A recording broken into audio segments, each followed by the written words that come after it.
Welcome in to another NACE International podcast. My name is Ben Dubose, and I'm a staff writer with Coatings Pro Magazine and Materials Performance Magazine. In today's show, on April 1st, we're going to be continuing our interview series by speaking with Cory Brown, Vice President of Operations with coatings manufacturer Tnemec.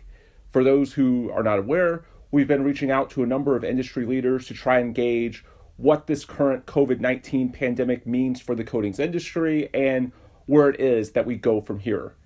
Cory, good afternoon. How are you? Oh, good afternoon, Ben. I'm doing quite well. Thank you, sir.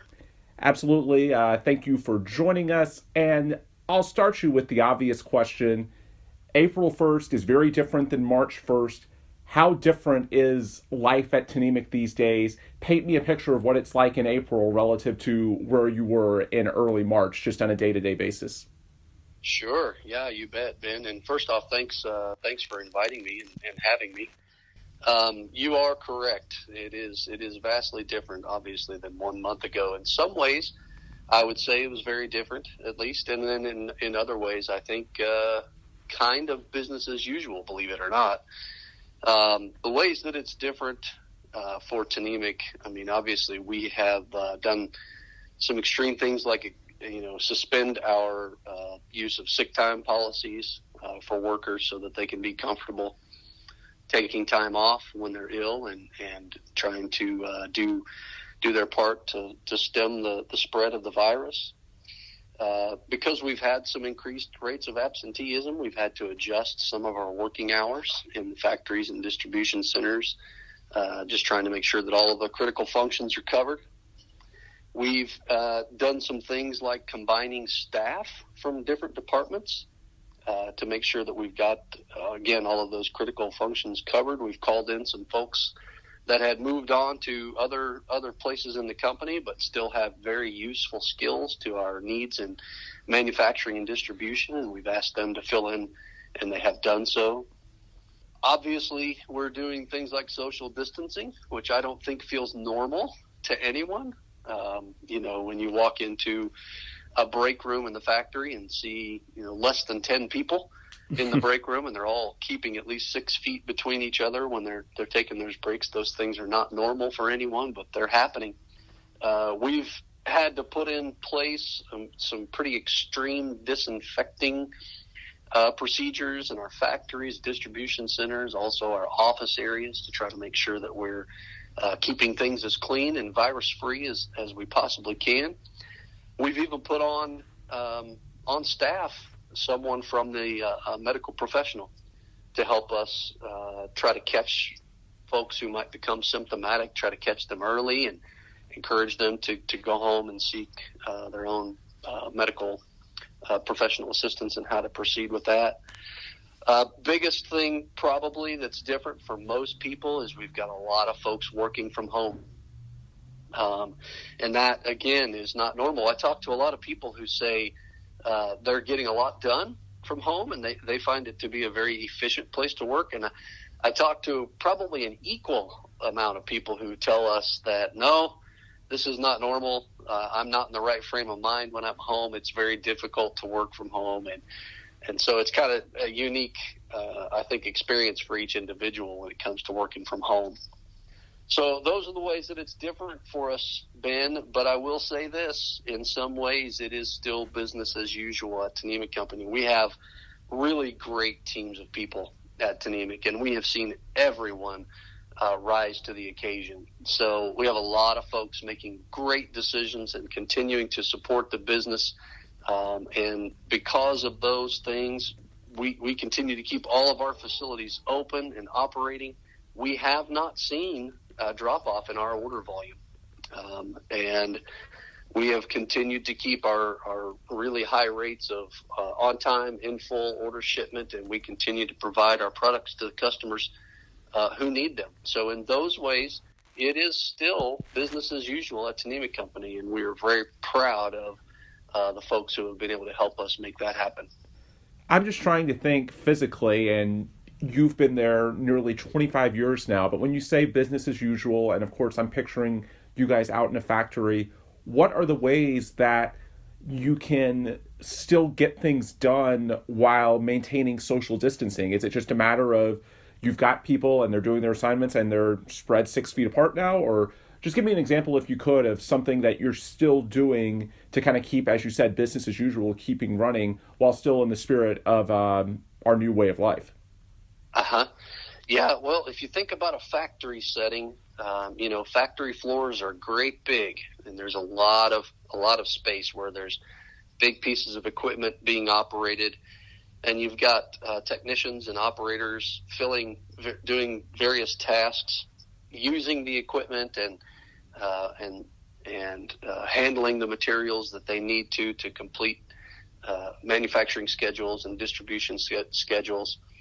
There's not a lot of tasks that require people to be within 6 feet of each other in a normal setting. So in those ways, it's fairly easy to keep things moving in the right direction. Other areas, though, it's more difficult. So if you think about a quality control laboratory, for instance, where people are bringing samples from various batches into a lab setting for them to be tested, make sure that things are on track from the manufacturing perspective. Those laboratories are a little bit closer, potential for closer contact. So we're having to be diligent in making sure that we give people their due space to keep people from being in too close contact with one another. And then, as I mentioned earlier too, in break rooms, we're doing things like alternating break times. Not everyone's taking their normal break times, so that we keep less than 10 people in a break room at a time, and people keep their distance when they're in there in the space that they're taking up. So we're able to make the adjustments that we need to. Like I said, we are working on reduced staff in some situations. We've had to change some hours in the factory to make sure that we've got critical functions covered, and keep things moving that way as well. But we are able to make those adjustments. One thing that's a quote that's stuck with me throughout the first month or so of this crisis, Mark Cuban, who, of course, the owner of the Dallas Mavericks, but also just a general big business tycoon over the years, mentioned that companies will be remembered for how their brand responds to this pandemic and how it treats their workers. It sounds like, from what you're telling me, that that's something that Tnemec leadership, and certainly you guys are a big company in protective coatings, corrosion control. But when you mention things like the new policies, suspending sick leave, letting people work from home if they need to, those types of things, it sounds like you guys sort of agree with that at least you're mindful that how you guys treat your employees during a very difficult time, it's something that could conceivably define your company and your brand for a long time. Is that something that you agree with? Because it certainly sounds like through some of your measures that's what you're working towards. We definitely are. And, we cannot take good care of our customers if we don't have good people working for our company. So always, every day at Tnemec Company, our goal is to treat our people as good as we can. And certainly in a time like this, that becomes even more important in keeping people safe. This pandemic has unfolded over a period of time. So we have taken measures that were appropriate in any given time. If I go through, a list of some of the decisions we've made along the way, one of the first ones was to suspend sick time policies. Again, you couldn't ask people to stay away from work if they're not feeling well, if they thought that they were going to be penalized for missing too many days. Yep. So suspending those sick time policies and reminding people, look, you've got all of the freedom you need to stay home and take care of yourself, and let's try to do our best to stem the spread of this virus. Giving people that peace of mind was really, really important to us.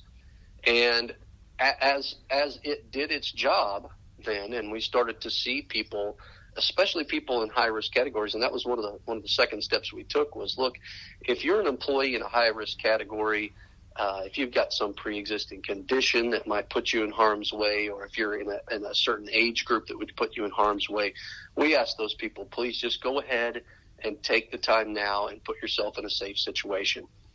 And as those things unfolded, then it created the need to make some of the other changes, and like moving people from one shift to another, or asking people who had moved on from certain positions to bring their skill set back into manufacturing or distribution where they could be utilized to cover gaps.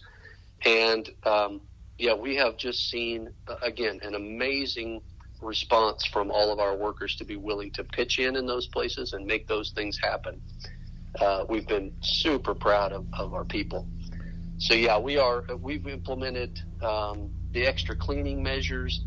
Putting a healthcare professional in our North Kansas City facility was a really good decision. Again, it brought peace of mind to those folks who have to be in the facilities to do their jobs. And we've been able to identify people who might become symptomatic really early and get them home where they belong and seeking medical attention. And so that was a really critical decision that we made along the way as well, in trying to keep those people safe. For people that are able to work from home, be it at your company or anywhere else in the industry for that matter, are there some opportunities for them to, certainly they're not in their normal job environment, but to still get something productive done with regards to their business, the industry, their careers? I'm trying to picture certainly virtual meetings. You're seeing more and more things handled on Zoom these days. You've got training programs that they can do. Are there some opportunities for people, even if they are in that group where for whatever reason they do feel compelled to work from home for a little bit, are there some things that they can still be doing to potentially, serve their company or advance their careers? Yeah, it has been very interesting to watch that unfold too, Ben. We're a little bit behind in our video conferencing capabilities, and towards the end of 2019, we made the decision to invest some capital into some Zoom rooms. That was, we evaluated a lot of different systems, and Zoom is the one that we decided to go with. That turned out to be a timely decision for us. Those systems are really doing a lot for us right now to keep us constantly communicating with people that are working from home. There's probably not a minute in a day that's not that a Zoom meeting is not occurring somewhere within the company. So that system has been critical. We have had to cancel some on-site meetings, some groups of people that would normally travel to Kansas City this time of year for annual meetings and training sessions.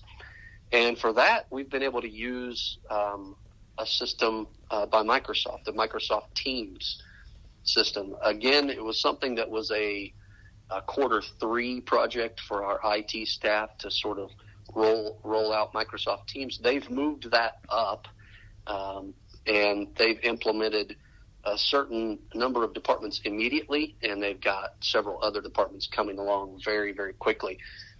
Microsoft Teams is a good, secure environment that we can use to host video meetings, and we can also share corporate documents in those meetings in a secure way.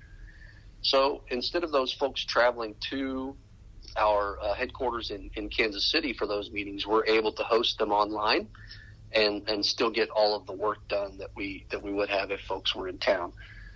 So and I've also seen, as recently as today, I've seen announcements coming from industry organizations like SSPC where they're putting together online platforms and offering them to their licensees so that they can continue delivering their content online through some of these platforms as well. So that's definitely one big opportunity, I think, in the economy, is for these companies who have figured out how to keep supporting our business through the use of their systems, and I think that's going really well. Yeah, it sounds like it. And here at NACE International, we're expanding some of our courses online as well. We've got a new blended course that's been rolled out within the past month. So you're right, a lot of companies within the industry and industry organizations like NACE, like SSPC, they're evolving as well. So I think overall, The response out of the gate has been fairly positive to this, or at least as positive as it can be given the circumstances.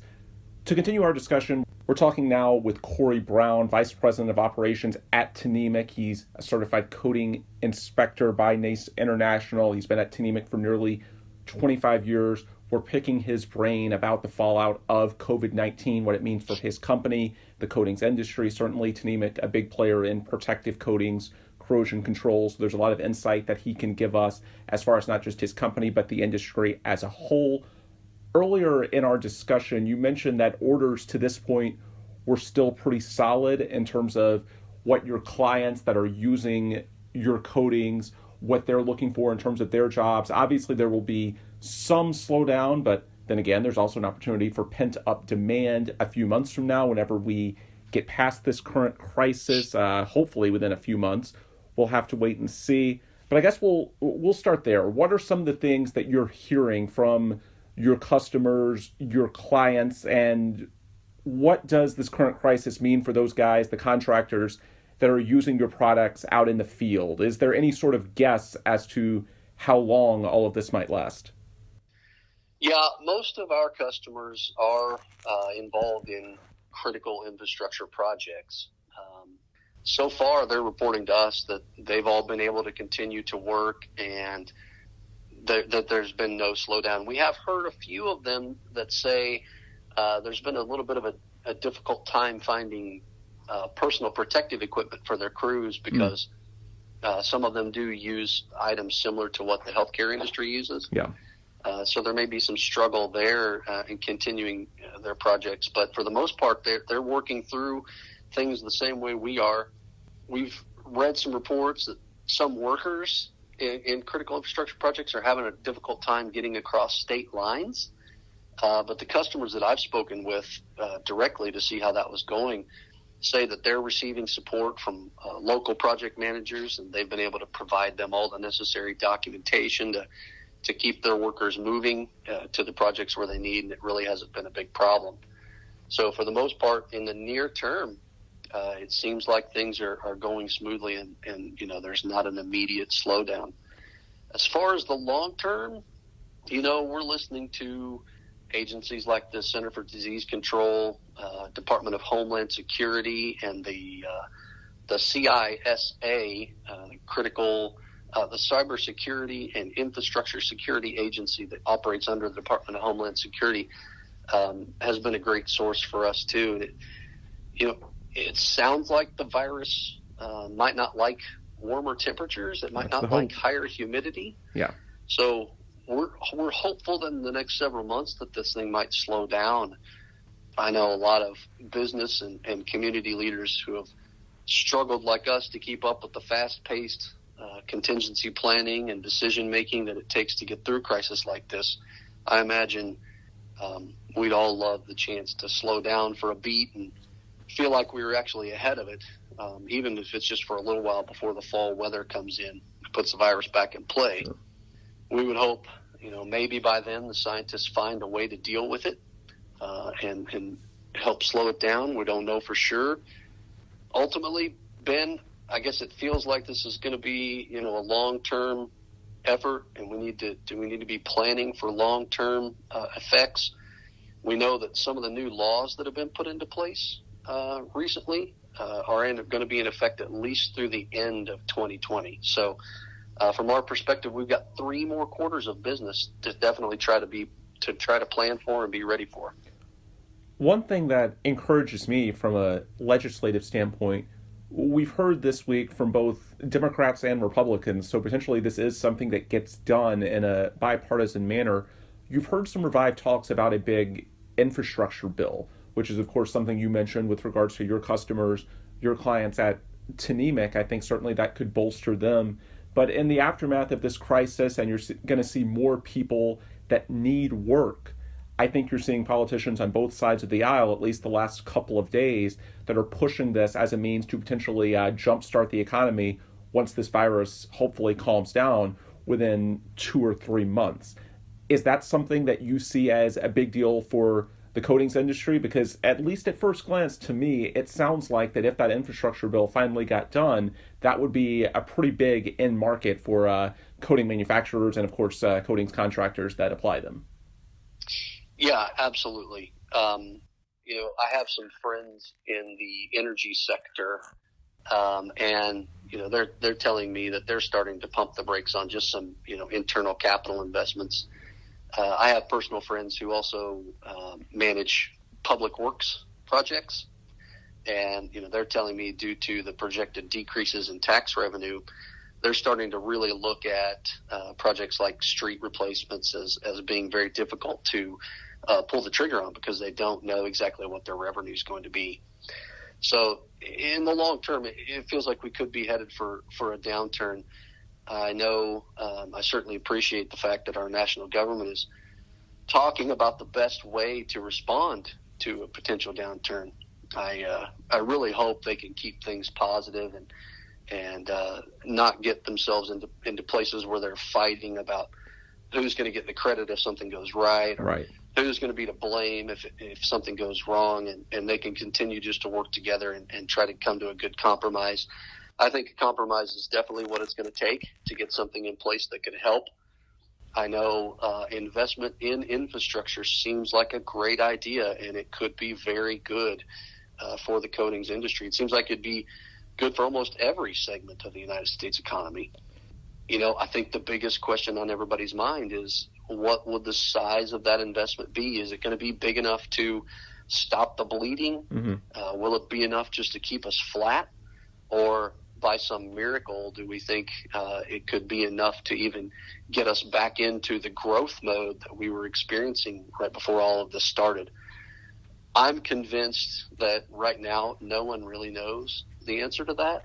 Personally, my decision will be to remain vigilant and optimistic, but try to continue to make plans and be ready for anything. We're talking with Cory Brown, Vice President of Operations at Tnemec, 25-year almost coatings veteran in this industry. Cory, any final thoughts as far as things we have not discussed in the last 20, 25 minutes as it pertains to COVID-19, the business impacts, where we go from here? Any closing thoughts you want to throw out to our listeners here at NACE International and Coatings Pro Magazine? Oh, I don't know. For me, it's been such an interesting time to be a decision maker or a business leader.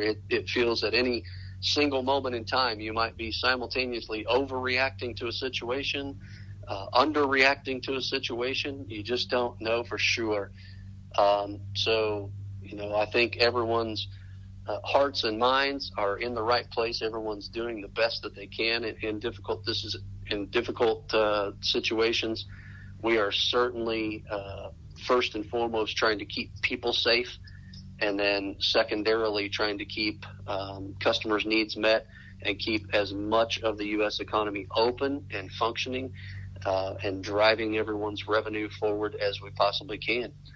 So it's a difficult balance for sure, but I've met a lot of very positive people who are very optimistic about making good decisions, and it's a very encouraging time, I think, to see people coming together. Good to hear, and I would largely agree with that from what I've seen on my side of things. Cory, thank you so much for joining us, and look forward to talking with you again in the future. You're certainly welcome, Ben, and again, thanks for having me, and call me anytime.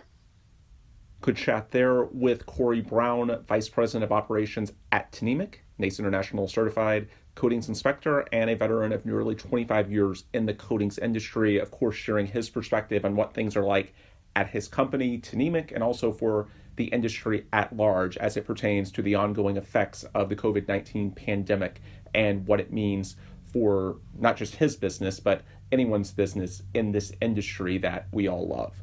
So with that, we will bring this Wednesday, April 1st podcast to a close. As always, thanks to you for listening. Thanks to Cory again for joining us. But stay tuned, because we will certainly have more podcasts in the days and weeks ahead on the same subject. We're reaching out to a lot of industry leaders. If you would like to be featured in a podcast, please don't hesitate to reach out to us. Certainly, you can contact us. Our website's coatingspromag.com, materialsperformance.com, nace.org. You can get a hold of us that way. You can also email me. I'm Ben Dubose. My email address is pretty easy to remember, ben.dubose@nace.org. So if you'd like to get in touch with us, be it feedback for this podcast, or if you would like to even be a guest on a future podcast, I'd love to pick your brain, because we all need to get through this together as best we can. And it's going to take ideas, not just from one company, but a wide spectrum. And so hopefully that's what we can do with this podcast, our websites, our news coverage in the days and weeks ahead. We want to try and facilitate the best solution for the industry as we can.